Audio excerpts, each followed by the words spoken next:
Hi there, I'm going to make a video on smart music that will show you the tutorial, the way that you're going to get around in this program the next few weeks as we do our projects. First thing you want to do is go to smartmusic.com and click on the login button in the upper right hand corner. When you do that, if you have not already entered your access code for your class, that will be the time for you to do that. Use your school email and your school password.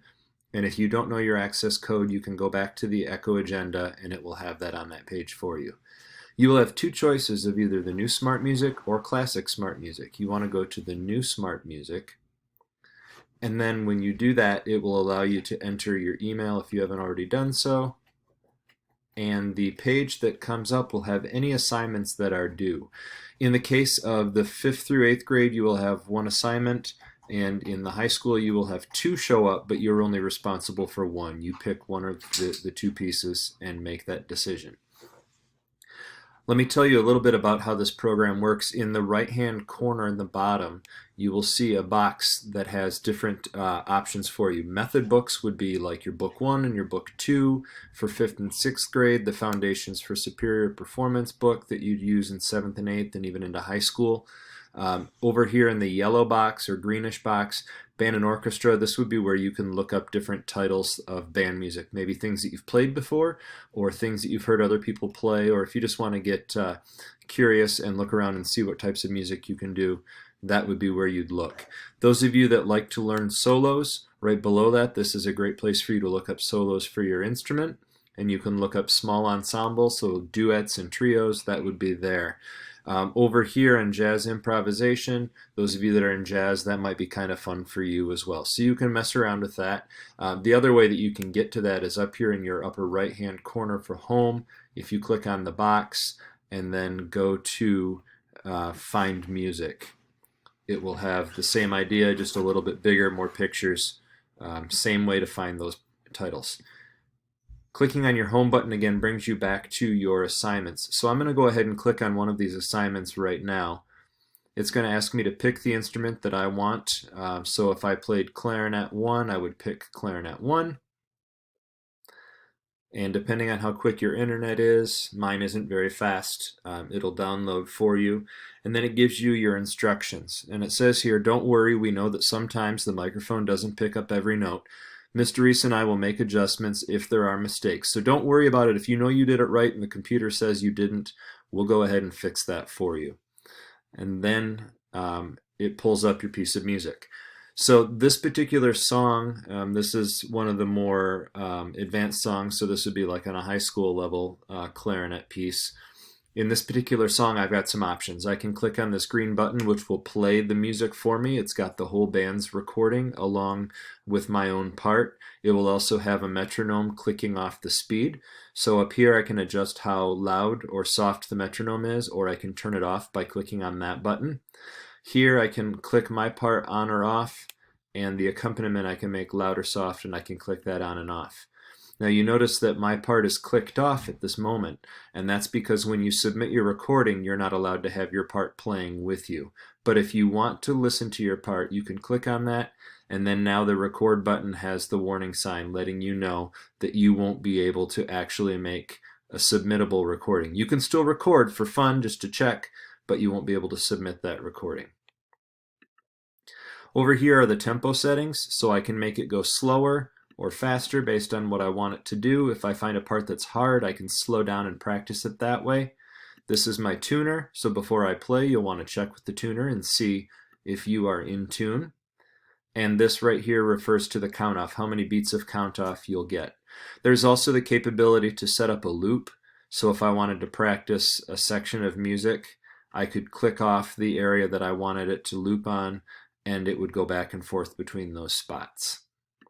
When I click on My Take, it will have all of the options right here of how many that I've played, but note that whatever I record today will not be there tomorrow.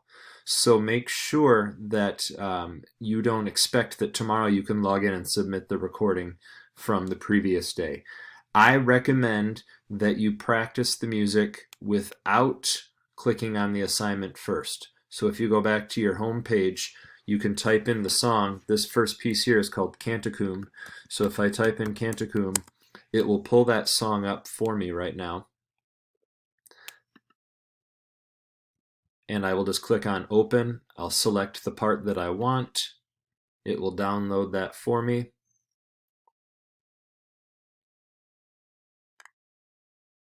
And again, there's the music. It gives me the option to play just the song, or I can record, but I won't be submitting. So this is where you would do your practicing Monday through Thursday. And then on Friday, you would go back to the actual assignment and submit.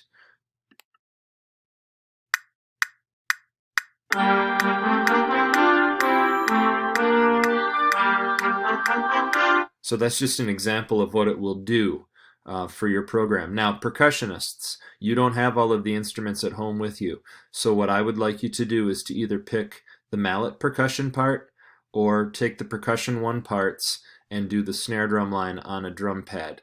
If you have a snare drum at home, great. If you don't, a drum pad will be just fine. Keep it close to the microphone so it will pick that up. And if you have your bell kit at home, you can go ahead and use the mallet percussion part as well. Okay, so those are your two options for percussion. Please pick the part you would normally play in class. If you normally play second trumpet, pick the second trumpet parts. If you're in the younger bands, you don't have the option of split parts, so just make sure you're selecting the right instrument. And don't point directly at the screen or the microphone as much as possible so that it does not distort your sound. When you have made a recording, it's going to give you green notes and red notes. There will also be orange notes. So I'm going to start this right now.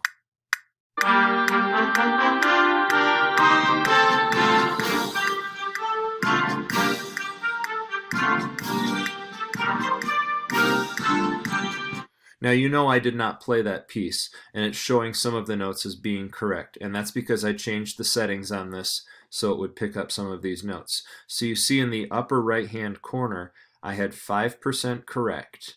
Those would be my green notes. The red notes are the notes that I played incorrectly, and the orange notes tells me that I played the right note but I played it at the wrong time. If I'm not sure why it was wrong, I can click on that note and it will play the sound of the note for me. And it will also show me the fingering for that note. And sometimes that takes a moment to load, so I just click on it once or twice. And that shows me the fingerings for clarinets and how I would play that particular note. There's another one. It shows the fingerings that I would use for that note. So that's how you can do this. You can click on any note and hear what that sounds like. Hopefully this helps you a lot. Again, remember, Mr. Reese and myself will go back and make adjustments, so don't panic if your score seems lower than it should. We're just looking for you to play this week and to do your best, and we'll go in and we'll make sure that you get credit for trying, because that's the name of the game right now, is we just want everybody playing and giving your best and trying your hardest, and we'll make those adjustments. If you have any questions, you can give us an email. Send us an email and we'll be happy to get back with you as quickly as possible. Again, this is nothing that should cause stress or panic. Hopefully you'll find this to be more fun than just playing by yourself, because you can play with an actual band, or you can click the band part off and play with just the recording of yourself for practice. Again, remember, when you practice, it does not save your recordings from day to day. So you'll want to wait till Friday to make your recording to submit, but practice it Monday through Thursday. Thank you very much. Hopefully that helps, and like as always, we hope you stay safe and stay healthy, and don't feel like you're bothering us at all. If you have any problems, shoot us an email and we'll help you out. Bye.